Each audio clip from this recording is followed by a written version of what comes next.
Just give me the facts, man. All right, so that's my summary of my experience so far with the book summary service short form. So, I read some online or watched some videos and got some reviews on different summary services, and I think Blinkist and short form seem to be kind of at the top. And so I might give Blinkist a try yet. But anyway, I did give short form. I did sign up for their trial, and we'll see if I want to stick with it or not. So basically, I am using so far. I'm using the audio version, and so they give you. I think they give you maybe a one-page summary first, and then they kind of go throughout the. I think throughout the book, kind of reviewing the topics, I believe. So it's a very different experience than your traditional audiobook. I think the total audio length is somewhere in the 40 to 45 minute range, somewhere in there. And the book that I selected was The Messy Middle, talking about what happens in between the sort of what happens between the highlight reels, if you will. In other words, beginning of a business and the amazing exit or the end or the success, whatever that messy part in between there is what it's talking about. So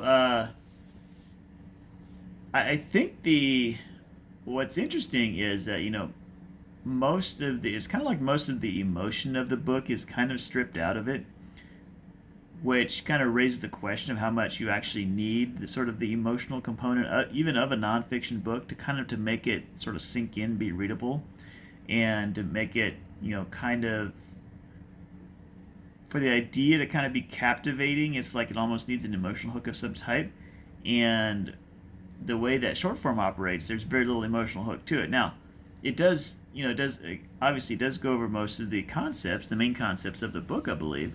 So I'm not faulting short form for necessarily for the presentation of the material. It's just that it's an interesting.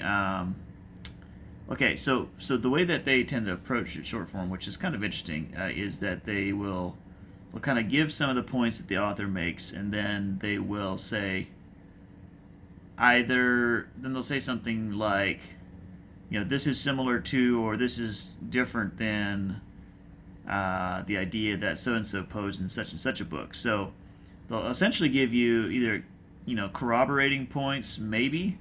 I think what I recall though is mainly sort of counterpoints of like, okay, this author said, the author of this main book, The Messy Middle, he said X Y Z, but actually this other book over here said Z Y X, and so it's on the one hand, for the sort of the rational part of my brain, it's really sweet. It's like it almost like takes out some of the work, some of the mental work that I would normally sort of reactively or instinctively do. Maybe is like, is this really true? When I hear something, and instead, they short form goes out and looks at what other people's theories are and kind of puts it up against the author's theory, and it's like, well, this may not be true because here's what the other people said. Um, I think the main takeaway so far is that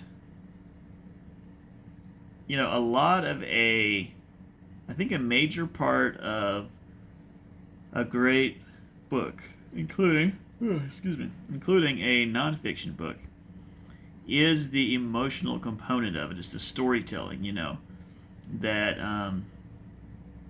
helps you to really get where the author is coming from, kind of sets the stage, the background, the context, helps it click to how it might fit my context, and what the emotional benefits might be that I would derive from from consuming the book. And then also, I think a book is also it's kind of like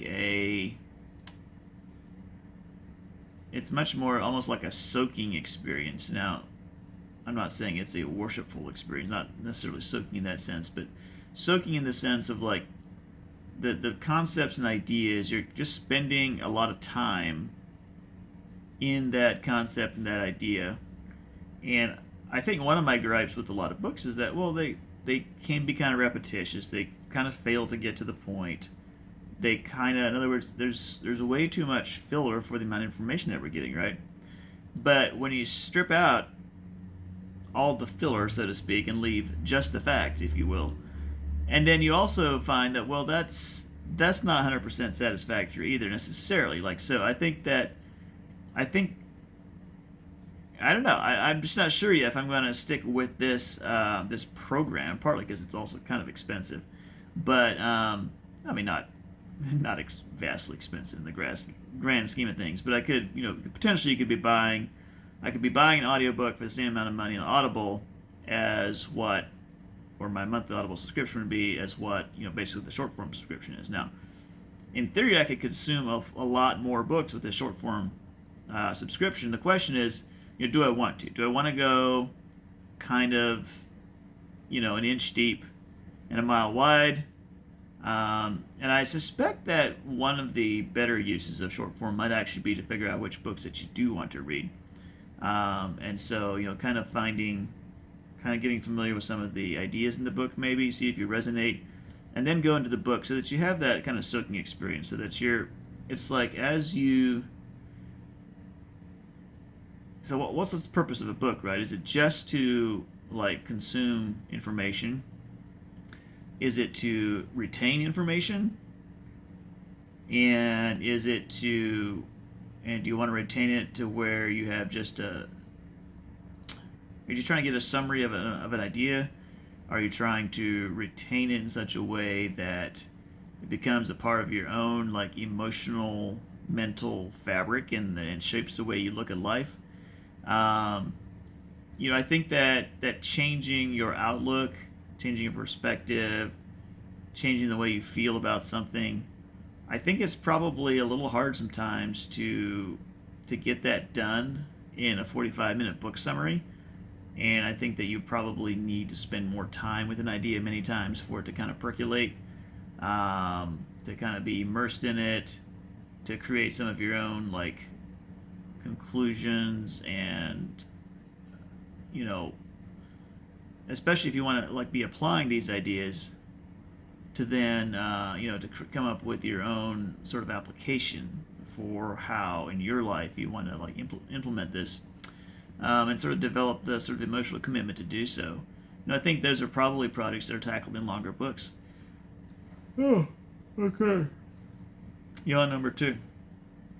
Now, I will say, though, that I think I still believe that a lot of books go too heavy on the filler. They take too long. So I do think that many books could probably be about half as long, instead of being, a 6 to 8 hour audiobook or whatever they often are. I think they could probably be, like a 3 to 4 hour audiobook would probably be good. Probably enough to kind of percolate in the ideas, to have an emotional connection, just to to really kind of have some time to percolate on it, but still keep the ideas relatively dense, and so that there's not too much fluff, not too much repetition. In fact, I don't think that I don't know if fluff is actually my biggest gripe. I think excessive repetition is the thing that gets me. So if an author is like, okay, here is the core concept, and then here is one amazing application from that core concept, and then here's another amazing application, and here's a third amazing application. Okay, cool, not a problem, that's great. I think it's when the author is like, okay, here's the core concept. All right, now let me explain it another way. Okay, now I'll explain the core concept a different way. Okay, now I'll explain it a different way, or a slightly different way. Or maybe it's not even really different, but it just is another chapter for some reason. I think that's where I think I really have an issue with it. So anyway, those are some of my initial impressions of short form and the book summary style. And I may have to try Blinkist. Now, to be fair, I will also say I think this book that I selected, I'm not convinced it's actually that amazing of a book. But there again, this is a summary. This is not the actual book I'm reading, so I'm not sure on that.